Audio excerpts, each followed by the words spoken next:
Hello, welcome to the Scottish Football Show. Coming up, referees. Aye, that lot, they're always getting away. St Mirren, 2 wins from 2 and into the top half of the table. It's early doors, but screw it, they're going to Europe. We're going to talk to assistant manager Diarmuid O'Carroll. And it's crunch week in Europe for Rangers and Hearts. They've got one game each to see if they're going to end up in the Europa League, the Champions League, the Conference League. In Europe, some way, shape or form. Let's wish them well.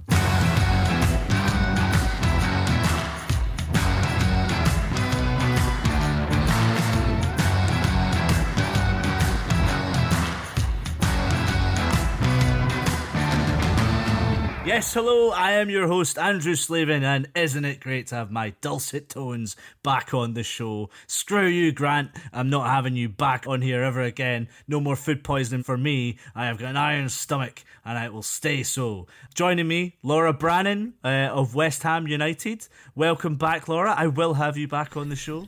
Hey, welcome back was my line. I was going to say that to you.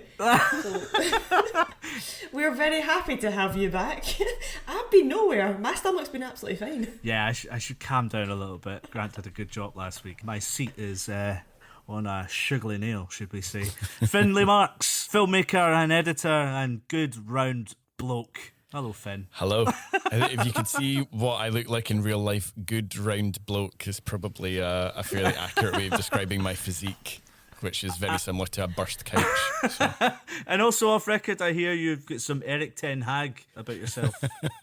I do. This isn't a great bit of chat for a podcast, but yeah, I was working at an Australia Cup match last week, and there were a couple of young fans that were constantly shouting over, "Oi, Ten Hag, are you going to save Man United?" So that was fun. I think you can have worse celebrity doppelgangers than that. Anything that caught your eye from the weekend before we absolutely destroy referees in our game? Well, not so much something that caught my eye as something that didn't catch my eye. Did anybody else see the view that Falkirk fans had at the Edinburgh game? Yes. It was fantastic. What Edinburgh game? There was a game happening there? They were literally in a different postcode from the rest of the match. It's like one of those unique angles that football clubs send out. They always go like, look at this unique angle. It's like, it's not that unique angle. You see it every weekend. Laura, you got anything? Yeah, did you see there was a dog in the away end at the Partick Thistle game on Friday night? Oh, love you. Just some random person holding a dog on their lap, you know, and not even like a small dog, not like a wee lap dog, like a proper good medium-sized dog.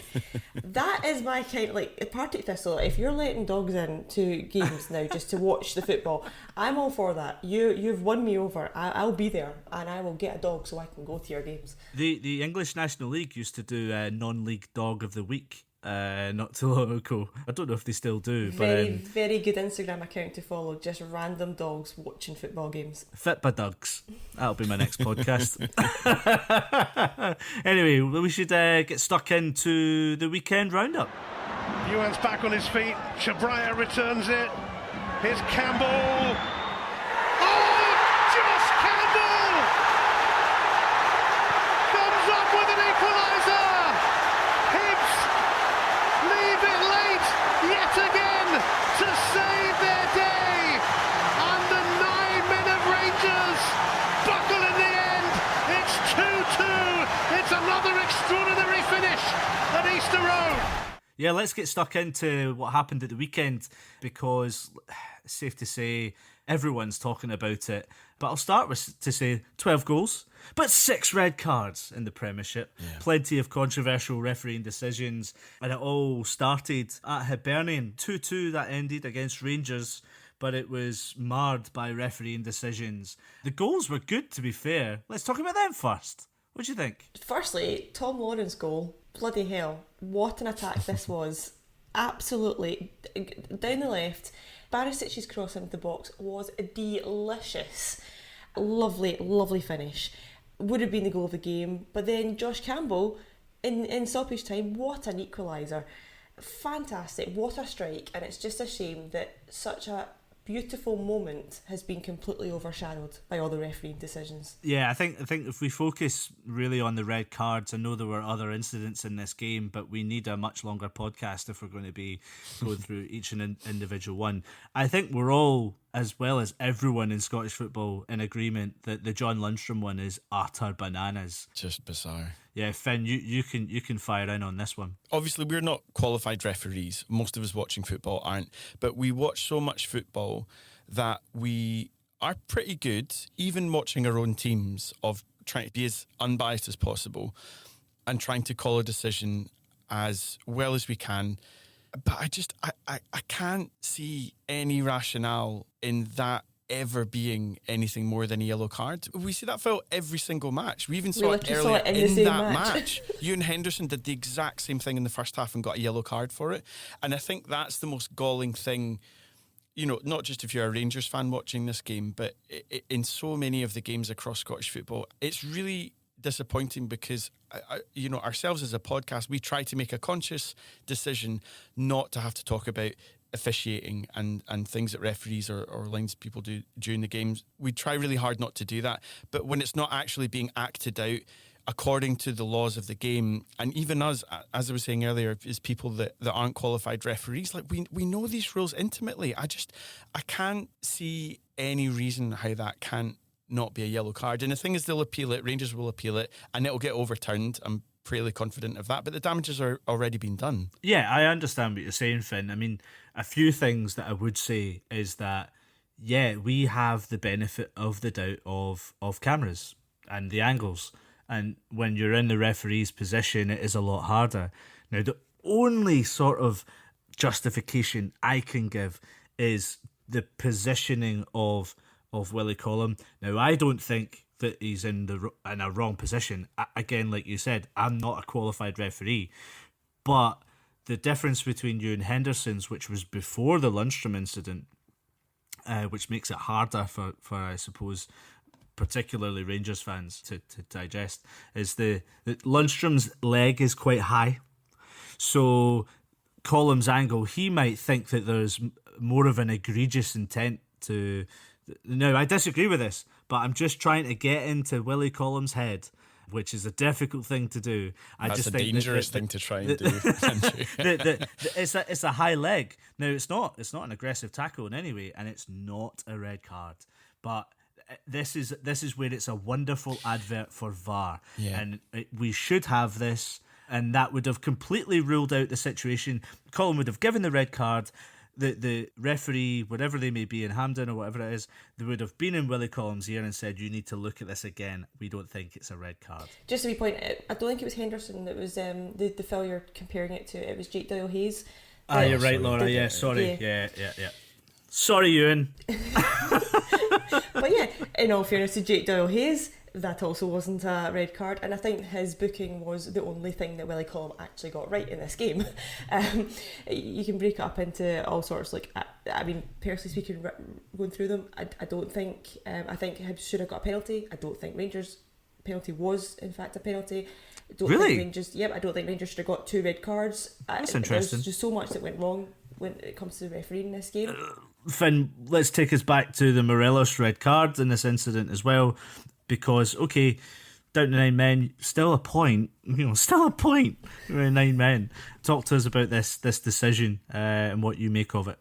Just before I go into the Morelos one, I just want to take it one step back again, just to what we were talking about, because I think you made a really good point, Andrew, of trying to understand Collum's reasoning, and I agree with you. I don't think it's anything to do with his position. I think his position's fine. I don't think Lundstram's foot is necessarily high. I really don't. I think you can get the freeze frame of where it is or whatever. You know, everybody loves to get these freeze frames and tackles and try and watch them out of context. I think in a much broader thing, I don't just want to talk about the Lundstram incident or the other ones that we're just about to come on to, but I will always try and give the benefit of the doubt to the referee, because until we get VAR, they can only judge it in real time. So I always try and judge the incident on what did it look in real time. And I think one of the issues with VAR, as we discussed a couple of weeks ago, is this: it goes into the minutiae of things. So it's like, did he get any contact? Did he get any contact? Yes, he did. Well, it's a red card then. And I just think that immediacy of the situation is something definitely to consider. And of course, referees are human beings. We say this all the time. They're going to make mistakes. But I think one of the other things in this part of being human, good referees are the ones that aren't affected by outside noise. And I don't just mean from the stands. I think the thing that really pushed Willie Collum to get out his red card so quickly was the reaction from the Hibs players. So you had Porteous and Cadden screaming over, running over, and Martin Boyle, I think, makes the most of the challenge. It's not unfair to say. And I think all of those things combined, a strong referee looks at the tackle objectively and goes, by the laws, that's a yellow card. I don't care what anybody else says round about me. I don't think Willie Collum, and it's not just Collum, I think a lot of the referees in our league are at the whim of reactions a lot of the time. I think the other big thing is that they guess decisions. When they don't actually know, they'll guess either way. And again, it's poor officiating. I think that's where the problems come from. There's always going to be bias. There's always going to be conjecture. Do I think Scottish referees have it in for one side more than another? No. Do I think they're not really good enough to be doing the job that they're doing at this level? Probably. Again, it's not just this. We'll go into the other games as well, but there was the yellow card, should it have been a yellow card, red card in the Ross County match. I think every day of the week, if you're neutral watching that tackle that Ross Callaghan puts in, you're like, that's a red card. How's that not a red card? Like, you're just, and even in real time, we're able to make these calls as fans. I think that's the baffling thing and where it's really difficult. Just to go very quickly onto the Morelos thing, I just don't know what he's doing. Like, it is... In Scottish football, a lot of the time you do get, and I'm not trying to condone what Morelos is doing or anything, it's completely stupid, and I think Tavernier even called it out on Rangers TV. Yeah. As soon as you raise your hands, you're giving the referee a decision to make, and it's daft when your team's already down to 10 men. But there's so much to unpack there and in every game. But I think in terms of the overall performance, it was just egregiously poor, a lot of the decision making. And it ended up changing the result and affecting it in a way that I don't think it would have done if he'd made the right calls. It's worth mentioning that Hibs have also put in a request to the SPFL to look at that performance for Willie Collum as well. The biggest issue, and we've mentioned it before on the show, is just not having full-time referees. So you get what you pay for in essence. And yet, some of our referees are still regarded very highly in FIFA and at UEFA European level. So, like you said, it's not going to be easy for any team, and sometimes it is a little bit swings and roundabouts. But we have to talk about some of the other games because, Laura, it was another good weekend for Motherwell. Another red card in this game for Dylan Bahambula, 2 yellow cards in 3 minutes. It was his Prem debut as well, like absolute stinker for him. But Kevin Van Veen, Laura, seems to be doing the business yet again for Motherwell, and Stevie Hamill is getting a good ride of his early managerial career. It's great for Stephen Hamill. He's having an impact, isn't he? Another win from him. To be fair, a lucky win. Would argue that the penalty was not a penalty. Another referee decision, but it looked like the ball comes in to Montano, who is essentially on the edge of the box at the byline, quite near the post, and the referees deemed the ball to have hit off his hand. But it comes off his chest. That's right. So it's not a penalty. I guess you could argue swings and roundabouts because Sonji Solholm was bundled down in the box in another incident which went unpunished. So, right, okay, you could argue these things come around. And as you're saying, Kevin Van Veen as well, he's picked up where he left off last season, and he was the first to admit himself last season that some injuries hampered him, some suspensions as well, and he didn't quite get the run that he personally wanted. I think from a fan perspective he did very well, but he wanted to do even better. And top goal scorer last season as well. He wants to improve on that more, and he feels that with a better run he will get even more goals this season. Ross County, 3 points for them at last. A team I think who have played quite well despite not picking up as many points. But yeah, Kilmarnock, the visitors, losing 1-0 there, and Owura Edwards finally getting a goal. Oddly, after Ross Callaghan's sending off, which was a second yellow. You said, Finn, it was definitely like a straight red, like second yellow, which is weird. But weirdly, in this fixture, Kilmarnock haven't won in Dingwall in 5 trips. Definitely not a place they like to go to. And rounding up quickly, I just want to go to Aberdeen St Johnstone because Leighton Clarkson's free kick.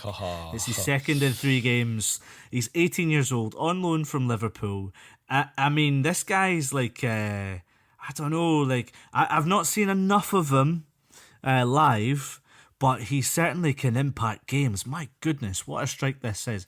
One thing I will say, and Laura is going to probably agree with me with this, is calls for goal of the season I am not having. But Finn, you enjoy this one? I thoroughly enjoyed it. I wouldn't say it's a contender for goal of the season. I don't think it would even win goal of the month, quite frankly. I think Jota's probably got those sewn up for his long range strikes. I do think it's a beautiful goal though, and I've been really impressed. It's all to do with it's his movement, I think. Like when you watch the way, there was a chance that he had before the free kick where I think he ended up screwing a shot just kind of wide of the post, but there was like this beautiful just little drop of the shoulder to the left, and then he cuts inside on the right, and it kind of sent 2 St Johnstone players the wrong way. He's a really good player to watch, and I think it's interesting in those kind of games because you know that McDiarmid Park can be one of those grounds that it's difficult to go to. They can make the game really stuffy, and if this had been last season, it probably would have been 0-0. But it's that little bit of quality, that little bit of magic that was the difference between the sides at the weekend, and I think he'll be really good. Laura, you're not a fan of goals from free kicks? Absolutely not. I will argue this to my dying day, that a free kick, as impressive as a free kick is, they're all impressive free kicks. And to me, a set piece is a bit like saying a penalty should be in goal of the season. The player is stepping up to do one thing, and it's to convert that goal into the back of the net, and he does it. That's not a goal of the season for me. Are you not being a little bit unfair to the skill asset of it all? Look, there's completely skill involved. I'm absolutely not dismissing that in the slightest. It looks like an extremely difficult thing to do, one of probably the hardest things you could do on a football pitch. But to me, a goal of the season, a goal of the month, whatever, an award should be about more. It's more about the build-up, it's more about the individual flair coming from nothing. It's that element of you have built up to it and not you've been laid on a plate. But I'd argue, you said it yourself, if it's one of the hardest things to do in the pitch. You know, everyone's set up, you've set up your defence the best way that you can defend against the free kick, and there's only one person that can get all the physics and the ratios correct all in one moment to beat all of those odds, and it goes in like that. Why is that any better than and look, I'm not kind of disagreeing with you, I'm kind of playing devil's advocate to a point, but you know, how is that not up there with, say, a team goal where you've darted in between 2 or 3 players, passed the ball and then sunk it in bottom corner or top right? You know, it's still got to be considered, right? No, unless you're Lee Griffiths scoring a second one at Hampden. No, you're just doing your job. So yes, you've got it is bias. impressive. Yes, it is breathtaking, and it'll make everyone be like, "Wow, holy shit!"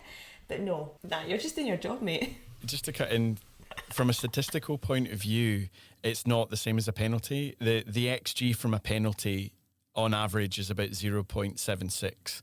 So that's incredibly high, because one's basically an open goal from on the line, so that's pretty high. The average XG from a direct free kick is 0.06. Whoa. So that means, on average, a direct free kick has a 6% probability of being scored. That means 1 out of every 17 attempts, roughly, on average. But obviously there are different factors. There are things like distance, who's hitting the free kick, who's in goal, how big the wall is. All of these different kind of things can factor it. But roughly, there's a 6% chance of scoring a direct free kick. So it's an incredibly niche skill. I mean, I'll always be a fan of a goal scored from a free kick, because I just think it's one of the most difficult things you can do. And I think growing up during the 90s, we had so many iconic free kick takers: Roberto Carlos, David Beckham, George Alberts. So it's I'll always be a big fan of a well-taken free kick. Special mention, as we're still on the Aberdeen game, special mention for Johnny Hayes, who made his 300th appearance for the club. He would have had more if he stayed longer, but he went to Celtic for a little bit. That turned out not too bad for him. Yeah, to be fair, you can't begrudge him that. But speaking of Celtic, more red cards in this game, but a fairly accomplished performance from Celtic. Obviously, Hearts, as we're going to speak a little bit later on in the pod, looking forward to Europa League playoffs. But for Celtic, I feel that there is something almost of a luxury going on at Celtic right now, where they're already in the Champions League group stages. They've gone about their business quietly and confidently. They're full strength. Furuhashi and Giacomakis, both of the front line, scoring goals week in, week out. What do you guys think about Celtic right now? Because we haven't really given them much chat in recent weeks.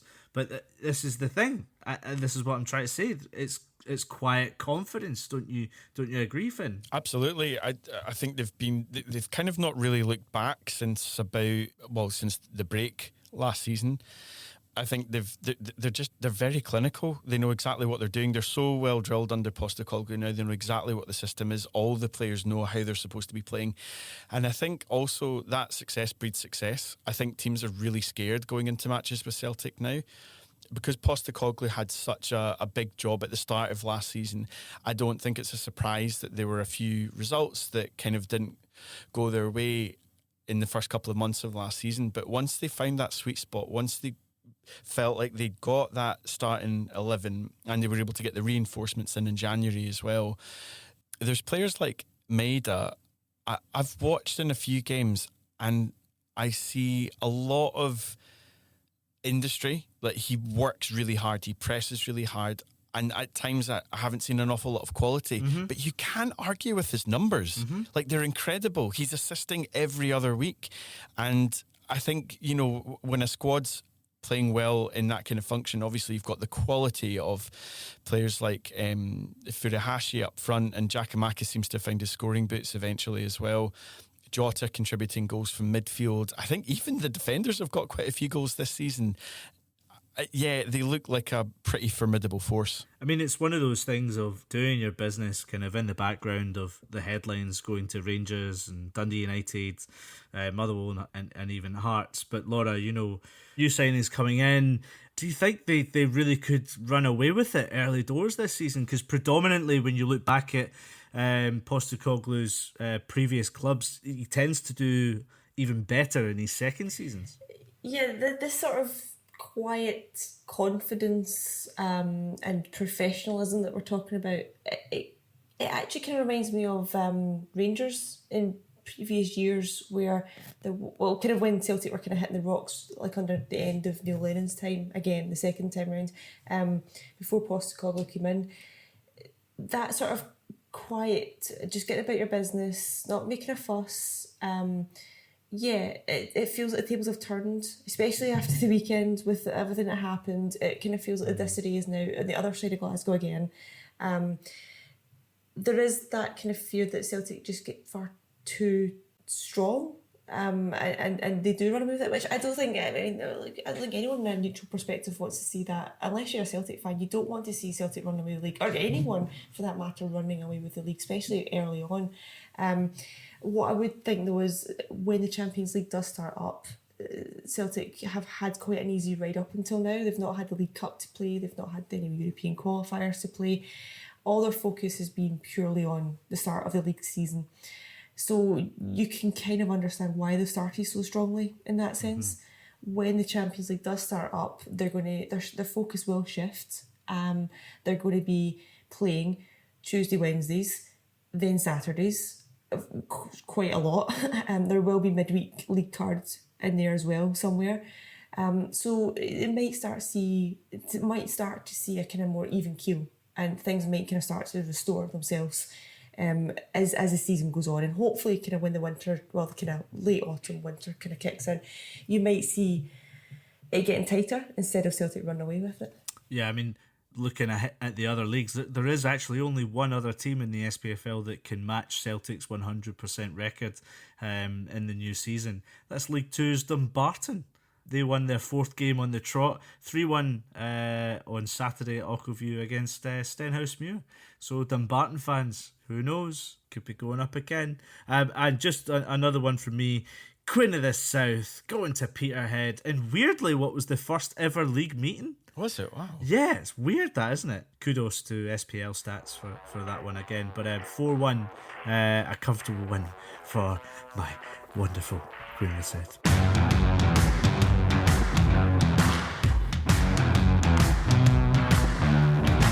Football, bloody hell. St Mirren made it 2 out of 2 on Saturday, and they did it in style, crushing Dundee United, who just can't stop leaking goals at the moment. A first brace for Curtis Main since December 2020, and an Alex Grieve goal that secured a 3-0 win, their 3rd straight win away at Tannadice, by the way. And I'm delighted to say we're joined now by Buddy's assistant, Diarmuid O'Carroll. Diarmuid, how are things? Not too bad, mate. Not too bad. It's always nice after a win, so it's a good day to get me. Are you taking all the credit for the tactics and everything like that with the beers all delivered for you? I'll say that now in case the gaffer doesn't listen, so I'll be fine. But no, listen, it was a good weekend for us. It was a fantastic performance. The boys stuck to the plan, and obviously any win you get away from home at a place like that, you're delighted. But it was emphatic in the end, so happy days. It's obviously supposed to be a bit of a rocky start to the season, going out League Cup. First 2 league games didn't quite go to plan, but it looks to be on the up now. What's changed? To be fair, the cup campaign was a bit of a disaster results-wise, definitely. It was one of them where we'll never be a team that wants 60-70% possession. It just isn't going to be our DNA. So it's a little bit false for us that way. But listen, credit to the teams that beat us and got the results and different things like that. But our season probably started against Motherwell, and I think that was our best performance. I think if you had the gaffer on, we actually played really, really well against Motherwell. The penalty aside, which kills us, and obviously we concede the goal, we miss numerous chances, but that performance, Ross County and on Saturday, were very, very good. We've been pretty happy with how we're doing, so if we can keep that up, we'll be pretty happy. I'm interested as like you said, it's the season's still early doors and everyone's kind of finding their feet. But what's a typical week for you and the gaffer and the players as well for preparing for a game? When you look at the game against United, you said yourself you're not going to be looking to keep the ball, but in those transitional areas you were excellent against United, hitting them on the break. Is that something that you try and maybe tweak each game, or is that kind of your game plan for most of the next couple of months? Well, we have a very set system now, a very set system of play, and tactically it's not going to change massively. But I think no matter who we play, the kind of points of reference will change. So we'll maybe go 10 yards further forward against a team that we need to get after and press, or if we're one behind.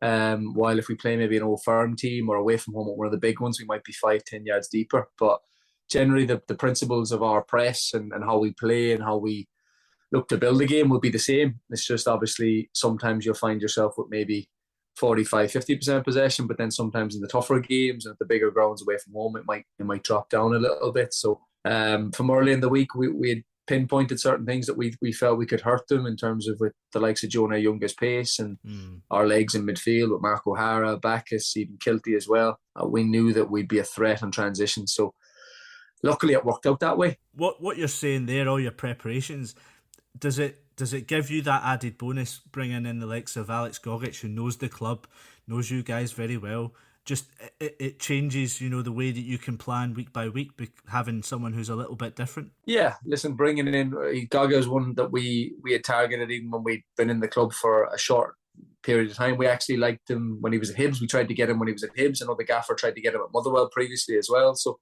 he's one that we've liked for years. So to be able to work with him for a short period once we came in, I think he was one of the real positives for ourselves, because obviously it was a tough enough period. So he was right at the top of our list. Obviously a player of that calibre and a player of that quality is sought after. So we understood and we respected the fact that he would have options and he wanted to weigh it all up for his family and everything else. But he's always been open. He's always been honest. He's been in regular communication with the gaffer and some of the staff. So we knew it was one that could happen. And we hope that obviously, and we feel we've a pretty strong squad. We're happy with it. Numbers wise, we're not really deep in terms of numbers, but we don't have a mass. We have quality, which is good. So he just adds to that. Deadline day is just about a week away. Are you guys happy with your summer business so far, or can we expect more things to come? I think we're pretty happy with where we're at. To be honest, I suppose you never know in terms of if something comes in for someone and the players we have. Maybe someone looks to take one of them away, or for any reason someone looks to explore another opportunity, and we're open to anything happening basically. But at the minute, if you offered me this squad when the deadline closed, I think myself and the gaffer would happily take it, because there has been a big turnaround. Obviously, we needed that. We knew there was a lot of lone players in the building. Gaga was one of them, obviously, but the likes of Conor Ronan and Jordan Jones and a few more bodies, we knew to change the profile of the team to a bit more what we wanted, we had to bring in 7 or 8, and it's worked out that way. But we're delighted. We've obviously, the gaffer's a history of working with some of the players at Motherwell. We also had Jonah Younger down at Morecambe, so there's a little bit of continuity in the bodies we brought in as well. What does that do for the morale around the place? Because there's quite a strong ex-Motherwell contingent at St Mirren now. I mean, you're talking to one of them at the moment, Laura Brannan, who I hear actually was your first ever interview. Was that for sure? Started at the top, mate. That was what it was all about. It's all downhill from there. Like, do you know what I mean? But, that was a wee birdie told me that. But yeah, like I said, having a lot of people who have worked together closely before, is that adds something extra that you think will come to St Mirren in a positive sense? Yeah, I think so. And listen, a lot was made of that, a lot of jokes about the fact that we were just signing Motherwell players. But we actually, obviously, when you look at it, we'd inherited Tatey, Maino and Dunny. All have been at Motherwell and were fantastic for the gaffer once upon a time. But we only actually brought in Mark O'Hara, who was at Motherwell. So Trevor, technically Dundee United and then Morecambe. So it's one of them. But listen, it's a good thing when people have played together, or in particular when they've played for the same manager before, then tactically and they know how we work week to week. They know kind of the messages they're going to get. They know how it's delivered. And obviously there's a couple of close friendships in there as well, which helps the unity of the squad. Speaking of which, obviously Keith Lasley joined in the summer. A big role and a big change for him. Have you had much dealings with him since he took on that chief operating officer role, or like how's he adapted to such a big change? Yeah, listen, as you well know, Laura, I worked very closely with Laz when he was assistant to the gaffer, and I have a massive amount of respect for Laz, both on and off the pitch. He's a good guy, first and foremost, a very good coach and a very savvy operator. So for him to go this route after the Masters course that he did is a brave call. I think if he was still in the building at Motherwell, then I'm sure he would have been right at the top of the list for Alan Burrows as well. So he's been very hands-on. He's got a big job ahead of himself, but he's I think he's enjoying it. It'd be good to get on sometime, I'm sure. But it's early doors, damn it, but you're already sixth in the table. Is that the goal? Is Europe the dream for this season, or are you a little bit more, down to earth, or do you try and keep everyone's heads level, or are you the positive one in the camp? I think I'd definitely be the positive one in the camp, that's for sure. But no, I think, listen, for everybody, everyone dreams of lofty heights and stuff like that. It is obviously a long-term ambition for the club to try and do it, and then to try and replicate other clubs in the SPL and do it on a semi-regular basis. But obviously, budget-wise and everything else behind the scenes, we can compete that way. So we have to try and close the gap and be competitive with the squad we have. So if the gaffer was here, he'd say the first aim is always avoid relegation. As Laura has heard that line, I'm sure, many times. But it is true for a club of our size. If you're in the division every year, going back to back, then that is a success of types. But we've come here from Morecambe. We came up from League One, and we're ambitious ourselves. So of course, we're going to try and push on and have success, whether that be in the Cups or in the league.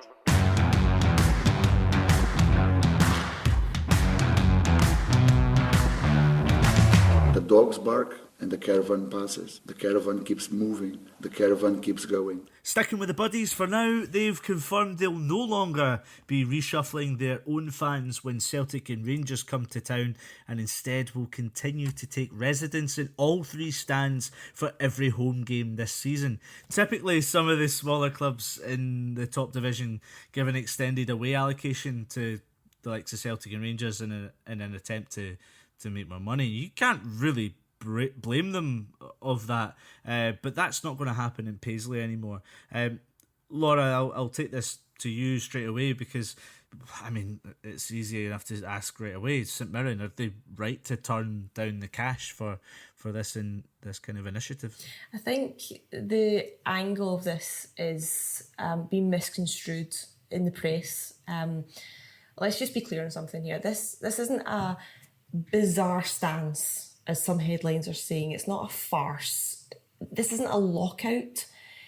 I know Celtic and Rangers fans like to make everything about themselves, but this is about St Mirren. It's about St Mirren listening to their fans and understanding what is right for their club. They've taken this decision to not move families out of their seats, and it's part of a long-term plan to really grow their fan base. We talked about Keith Lasley taking over the club when we were talking to Diarmuid there. He's seen all this before. This isn't a new thing that's happened in Scottish football. Motherwell did something similar only a few years ago. They took a financial hit, but they said they weren't going to be given a second stand away to Celtic and Rangers fans, and that came from the fans speaking up and saying, we don't want you to do this anymore. And as a fan-owned club, they listened to their supporters and they benefited in the long run for it. And St Mirren, as a fan-owned club, are now doing a similar thing. And yes, they will take a financial hit, but they've got plans in place to cover that cost. It might not be a quick turnaround this season, but somewhere down the line, they will reconcile this money, and hopefully, in the bigger picture, is they'll actually gain more support out of it and more of a fan base, which is going to be far more financially valuable in the long run. And there's also the aspect as well of this came from the fans, like you said, but there's also the talk of making one-off contributions or donations there's a Help a Buddy scheme, so that they can put money towards fans who are less fortunate, that they can actually get to games. And Finn, I guess this is almost something like, taking control back from just thinking, fill our stands with opposition fans, and focusing on what we want to do, which is our community. Absolutely. I think it's really good. It's quite brave, because I think a lot of clubs will probably have a financial hit in the initial stages. But what's really wonderful to see is that it looks like a long-term plan, and they're trying to put in protocols and initiatives and ideas that will kind of offset the initial financial detriment that they'll probably suffer from not having as many Rangers or Celtic fans in. But it's wonderful because it's looking at a longer term picture where they want to grow their fan bases, but grow it as a community. And I think there's something really wonderful in clubs actually listening to their fans. It sounds like such a simple thing, but I just don't think enough clubs do it, or they don't do it and then put it into action. I think some clubs can be really good at being like, oh, what do you want, and then not actually do anything about it, and they'll go their own way anyway. And it's wonderful when clubs aren't driven by their bank balance necessarily, but they're driven by the most important thing, which is the fans there. But it's just, it's really good to see St Mirren trying to start up these initiatives so that it is something that's tackled in the longer term, which allows that money to come back into the club, hopefully, when they are able to grow those fan bases. Yeah, and it's like it's building a momentum and growing your own fan base. It's that building of a community for your own benefit. And in terms of momentum and things like that, we've seen already this season. There's the St Johnstone fan group, Fair City Unity. They called for a boycott to Ibrox for travelling fans. They were asked to fork out, away fans were asked to fork out £31 for away tickets. That was for adults, and then £24 for kids. And they're trying to back a campaign where it's 20's plenty, which reminds me of a really weird Limmy sketch where it's just like that only works.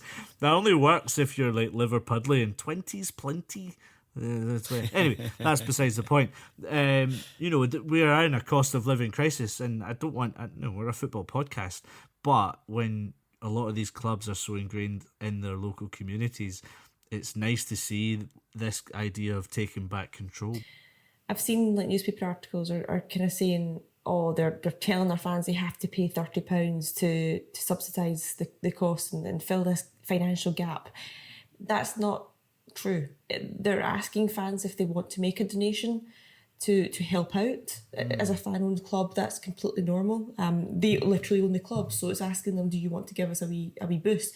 £30 is a suggestion. It doesn't have to. But what I find interesting is some of this money will go into the Help a Buddy scheme. And this, when we're talking about like tickets being a realistic price, this is another great scheme. I don't know a lot about the Help to Buddy scheme as an individual thing, but I get the impression it's very similar to the Well-In scheme that Motherwell did. They started it last season and they're still continued this year. And what that is it stemmed from the year when Motherwell gave out basically free season tickets after the COVID year. And because fans weren't paying that year for their season ticket, the club asked, if you've got any spare money, would you like to donate to putting money towards a season ticket for fans who can't afford to get to games? And all the donations, you put all the money together, and I can't remember the numbers off the top of my head, but there were hundreds of supporters who benefited from that. And got season tickets, like from a very, considering like Motherwell's a poverty-stricken area, it gave the opportunity for fans to go to games that wouldn't normally have got the opportunity. Again, this is something Keith Lasley was involved in at Motherwell, and something similar has now come in at St Mirren. As far as I'm aware, it's along the same lines. There will not be the same numbers as high as there were that season because Motherwell fans weren't paying for their own season tickets, so they're not saying to St Mirren fans, we want lots and lots of money from you, but they're saying like if you can donate anything at all, it contributes to helping fans get into the game that wouldn't normally get to go to the games normally because of their financial situation. And something as simple as that gives people a ticket that wouldn't normally get to go, what could win you a supporter for life. Totally agree, Laura. I think something about Keith Lasley, he's a very clever guy, and if he's taking something that's worked at Motherwell and going into St Mirren, that's good. And I would probably say to anyone listening to the podcast who's passionate about their own club that wants to do something similar, then speak to your club and bring it up, because I think it will be a very important thing for any team out with the Celtic and Rangers money. Why not help someone who might be less fortunate to get into a game of football and something that might make a memory for life.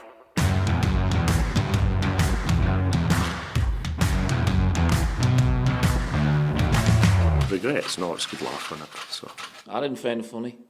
Hearts go into Thursday's massive Europa League qualifier, trailing a goal behind after it ended 2-1 to FC Zurich. But the Jambos will be hoping home advantage will be the difference, none more so than Scott McIntosh from the Amoruso Let's It Run YouTube channel. Scott, obviously, no matter the result, Hearts will still have European football to look forward to. It may be the Europa Conference League, but you'll be at the game. This is one of the biggest games Tynecastle's seen in a long time. How do you think the atmosphere is going to be? What are your thoughts ahead of the game? How excited are you, mate? yeah, really excited. I think it'll probably bring back those memories of going to sort of big European ties in the early 90s. There'll be that sort of distinct smell for the brewery. Hopefully hopefully the floodlights will be on at some stage during the game as well. So it should bring back some of those sort of fonder memories. And you're right, it is probably one of the biggest games that we've sort of played away from the sort of domestic side of things for well over a decade now. How are you feeling going into this game on Thursday, Scott? Did you feel like the first leg was a kind of fair result? No, I thought 2-1 flattered us. We had an okay first 20 minutes, and then we had a period for about 20-25 minutes in the second half where we sort of settled down and we were able to sort of play a bit with the ball, but never really penetrating them in the final third. So I think 2-1 was quite a decent result to get at the end of the day. And it probably would have been a result that most fans would have taken prior to the match as well. In terms of how confident I feel about Thursday, I think it's going to depend on how we set up. I felt that playing with the three at the back on last week definitely didn't help us. I felt that there was huge gaps at either side, which teams can exploit us, especially if they plan on hitting us on the break. So I'd quite like to see us go back to a flat back four. So if I see that, I'll be a bit more confident, so to speak. Scott, do you think if you do qualify for the Europa League, parking the conference and the enjoyment that will bring if you do go into that. Do you think a lot of players and Robbie Neilson particularly will kind of etch his name into Hearts history books? I know he's done a lot for the club, but he's not got loads of love from every Jambos fan. Do you think this will go a long way for his kind of memory at the club? For the players, yeah. I think especially if you're a player who gets a winning goal or, has a huge contribution in the game, then I think it definitely, helps, like you say, etch that name into sort of folklore. I think for Robbie, he's going to need to win a cup to win over those doubters. It's just those voices of dissent are never going to go away. Some people now are aware of their timeline and they just want to be proven right. And I think even getting a result on Thursday wouldn't really sort of change people's minds if they're that intent on seeing them go. I think it would definitely need to be a sort of domestic cup win to maybe eventually turn those people around. Yeah, because even if you do get to the Europa League, the financials are great, but you're going to be coming up against harder teams to beat as well, and that difficulty is just there for everyone to see. Whereas the conference, I don't know, it might be a bit more enjoyable. The levels differ, and it's hard because you could go Europa and just get pumped every week, and it's hard. The pressure ends up going, well, why are we here? Whereas sometimes, you can just enjoy the fact, well, we're just qualifying is good. But just give me a reason why Neilson isn't so loved amongst Jambos fans. God, that's a difficult one. I was actually just going to say, just before I answer that, I think your point about where we end up, it's quite a valid one to say that the conference might be the better option. There's not a huge gulf in financial gain in being in one over the other. So there's actually a few 100,000 there difference, and there's more of a chance of picking up points in the conference. So you could make that money up. In terms of revenue, I'd imagine we'd still get sellouts because people have missed European football for a few years. So I definitely think there's an argument to be said that conference football would maybe benefit us in the long term. In terms of the Neilson question, I really don't know. I think nowadays people sometimes put their social media profiles ahead of their love for the club, and they'd rather be proven right on certain aspects. And I think there's albeit minority Hearts fans that have maybe still not forgotten about 2016, even although Hibs had to beat another 4 teams after they knocked us out, which people seem to forget these days. There's also an element of people that weren't happy with how we got out the Championship a couple of seasons ago as well. And I think people still cling on to the fact that, our football at times under him the first time round was a little bit, how do I put it? It was just a little bit direct. It maybe wasn't what people wanted to see. Right. So yeah, some people would maybe say that as well. But I mean, for me, I don't think it was that bad. I think the Championship season, there was definitely concerns in terms of we didn't seem to know how we wanted to set up. And I think there was a little bit of a concern moving into last season, but he definitely deserves his time now. He's done a great job last season. Recruitment's been good again this summer, although, it'd be great to get another couple of bodies in to beef up the squad. But I've definitely not got any problems with him. I think it's one of those questions you'd be better try to find someone who's still got an issue with him. They'd maybe be able to give you a better answer for that. Just one question I've got, Scott, is having watched the unfortunate unfolding of what's happened to Dundee United since their difficult performance away in the Netherlands, how do you kind of look forward to playing regular European football this season and trying to keep up another good league campaign as well? Do you think Hearts have got the strength and depth in the squad? Is there anything that you would rather, would you prefer a good run in Europe and maybe sacrifice 1 or 2 league positions, or is it still all about the league? Yeah, I think that's a really good question. For me, the biggest positive that I think we can take is not so much what we've got control over, but the fact that Aberdeen and Hibs, and to a lesser extent Dundee United, have had such a high turnover this summer that I think even at best they're still going to be fairly inconsistent. Yeah. So I think even if we were to hit similar heights to last year, our points total wasn't huge. I think in terms of third place finishings, we were maybe the second or third worst over the last decade. Uh-huh. I think if we were to keep that sort of consistency that we had last season, I still think we'd quite easily get third, because I don't see, albeit there's been improvements in Aberdeen and Hibs, I don't see them hitting that consistency, because they'll need to find out their best 11 first of all, which may take a month or two. Okay, last question for you, Scott, and we'll let you go to your beddy boys. What European country do you want to go to? I've always liked Prague, but then that's probably because I've had a few stag nights there. So Czech Republic's always quite good to stir more memories. To be honest, look, if we get Europa League, I'd love us to get Man United. I just think that would just be a great tie to have. And Manchester's always good for a night out as well. So yeah, that's what I'm pumped for.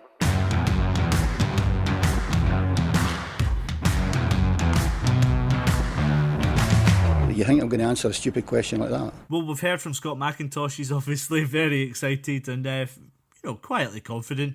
But just quickly, what are your guys' thoughts? Finn, I'll go to you first.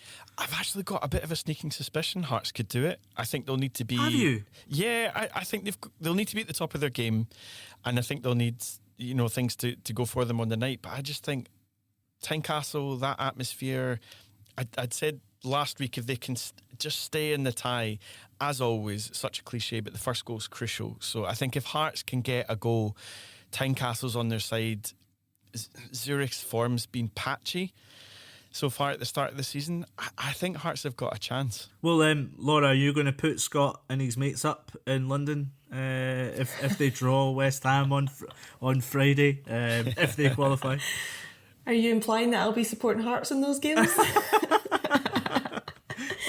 Like, I think, as we touched on, I think there's pros for both competitions for Hearts. I don't really feel like they can lose out of this.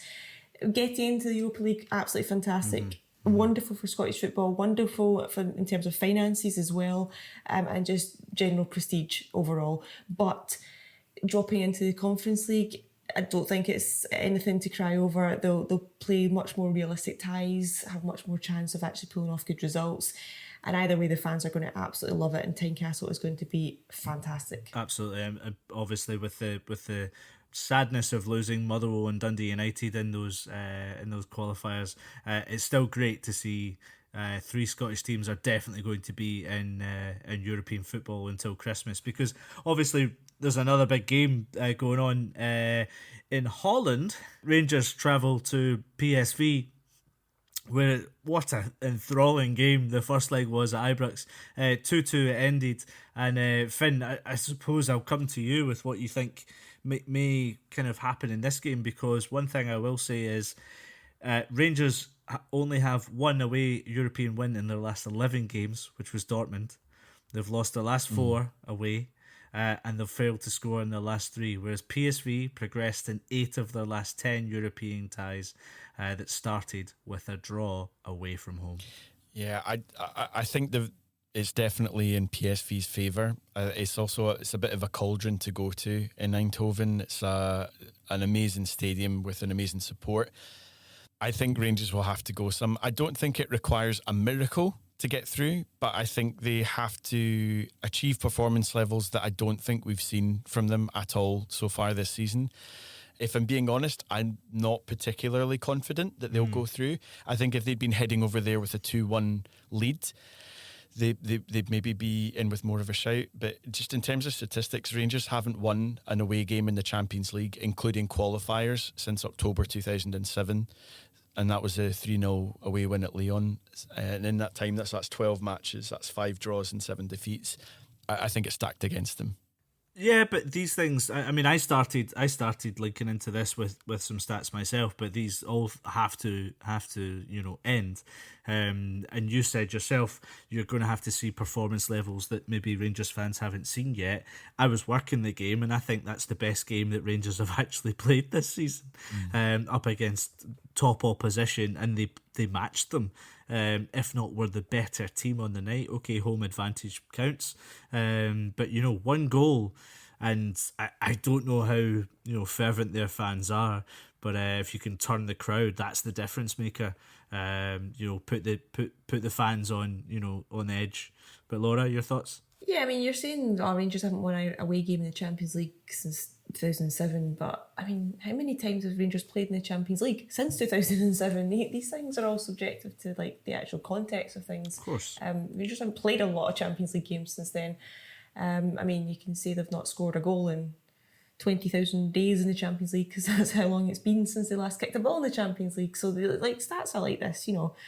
I don't want to go down the Abscovdal route of quoting stats, but you know, I kind of worry for Rangers because it's away from home.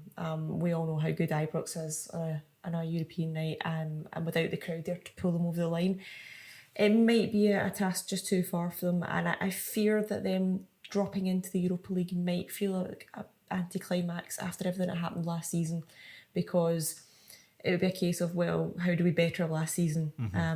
The only option is to go on and win it, which, let's face it, it's not going to happen twice in 2 consecutive seasons to get into a final of the competition. So I feel like really pushing on and getting into the Champions League group stages this year is the only real way Rangers can improve and build on their success last year.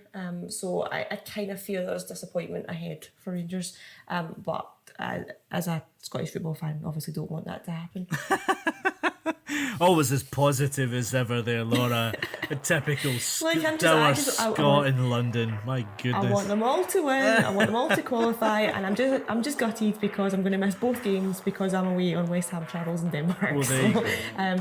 I'll be on live score getting my updates. Good, excellent. Well, enjoy that, Laura. Finn, enjoy being in the future as always. Thanks so much for your input.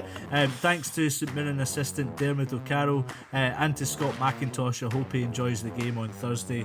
I guess we'll see you next Tuesday. Bye.